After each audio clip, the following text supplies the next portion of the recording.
Hey traders, just wanted to do a quick update on XRP, specifically XRP to BTC, since we haven't looked at it in a minute, just because the selling has been so incessant, so severe. But we did bounce a little bit. People inquired about it. Why do we bounce? Well, all right. So from your previous major swing low from September of 2018 to the swing high, December 25th, I'm not counting this crazy wick, man. It just doesn't make sense. All right. So from that low to the high, we have hit a 78% retrace, a very deep retrace.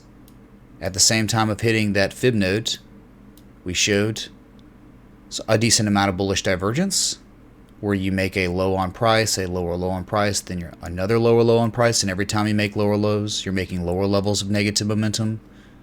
All right, same thing on the RSI. We made a low on price, a lower low on price, with higher levels of relative strength being oversold. All right, when you see this happen, a critical fib node with divergence, there is an elevated chance that you would break to the upside.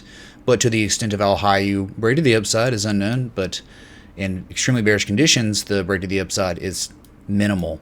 And as you can see, the 20-day moving average, we're below it. We're below the 50-day moving average and way below the 200-day moving average. We're so far away from that 200 with the death cross that came on March 26th. All right. So since that death cross, where we were at a price of 77.03 sats, 77.09, we're now at 56.49. So hey, death cross played out on this one, I guess, right? Obviously a lagging indicator. I'm just saying, right? Since that death cross, we've dropped tremendous amounts in Satoshi value. All right, and so just look, no volume involved on the move to the upside. The thing is, the problem on the daily is there's no discernible swing high till up here. It's so bad, man, because you haven't made a real retrace yet to the upside, not like really one. You've had these candles don't count as like real retraces, major retraces, okay? So we have no idea if this is the swing low. We would expect lower prices in time just based on confluence, all right, where I took this low, the low of the rising wedge, and went to the high. And with that, went with this low down here to the same high. And there is an area of confluence at around 4,800 Satoshis, okay? And that's about it. No confluence anywhere else.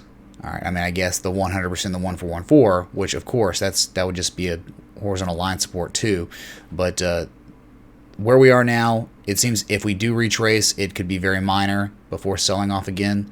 So don't get too comfortable with any kind of price action to the upside we've had on XRP to BTC. It's still running away bearishly ever since Christmas time.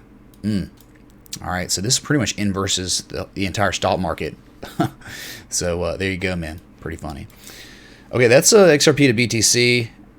Hope you enjoyed that. I'm going to look at XRP to US dollar real quick because I know people probably want to know about that too. All right, so first off, I did the comparative analysis on Bitcoin and XRP the other day, and we broke this upsloping support, but the horizontal line support protected us. We got a nice bullish engulfing candle. There was no help on the daily. It was bearish convergence on both oscillators, very ugly. All right, either way, at a critical last line of defense support, you bullishly engulfed, and you ran up again, and you had another bullish engulfing candle. But, I thought we had a wedge, and we had a false breakout. And it was crazy because we had a break, hook, and go confirmation on the breakout, which is so gross. But there might be something that's interesting, where we might be back testing the area that was once a critical support. We broke it. We might be back testing it as support. Time will tell. We could easily just break that and sell off again. But it seems as though the channel has become quite matured. I mean, I'm talking anchor point 1 and 2 on the bottom, 1 on the top, and then here you go. If we had it plotted that way, there would have been no misconception here. 1, 2, 3, now 4. Nice heartline support, resistance, support. Okay, we broke it, back tested as support, and then ran again to the top of the channel. Okay, so this seems like a good way the market might be interpreting XRP to the US dollar right now. So sure, we could break that. We'll talk about, the fibs, Fibonacci is all the same, right? High to low, 50% retrace, 33.351 cents, and a 62% retrace is 34.528 cents. If we were to break this, I don't know how we're going to get much higher than that. All right, lots and lots and lots of overhead resistance above us. Look, we've created so much throughout all this chop. So that could be a good reason why we're so range bound. We've manufactured tons of resistance, but there is manufactured support below us back from 2017. Right, all this is what's being held time and time again every time we touch it. But every time we touch it, the pop to the upside is getting less and less. I guess the disparity in price is getting less and less, right? So we're seeing less volatility every time we touch this support, which is like almost what you would call hugging support, which is not what you do. You're supposed to hit support and bounce because there's overwhelming buying pressure that comes in at those levels. We're getting it, but the power of the bounces are getting weaker and weaker, as discussed in the previous video. So that's it, man. Going back to the daily on this one so you can see the huge structure, right? Hey, couple weeks, man. Couple weeks, do or die. I'm just saying, like, you have the down-slipping resistance, okay, back from February 2018. You're soon approaching. You could not break the 200-day moving average. This is exactly what Bitcoin did before its huge dump.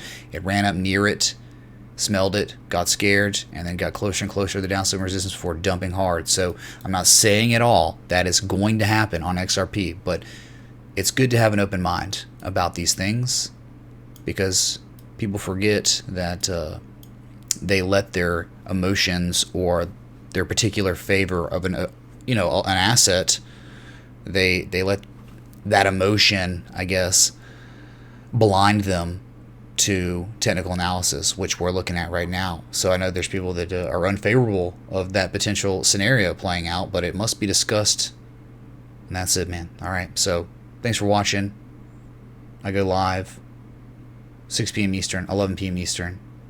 First day of the Patreon. Check out the Patreon if you want to learn more about how to trade, education, trade setups, Discord exclusivity, all that. I will see y'all in just a little while for the live stream. Till next time, respect the T. A.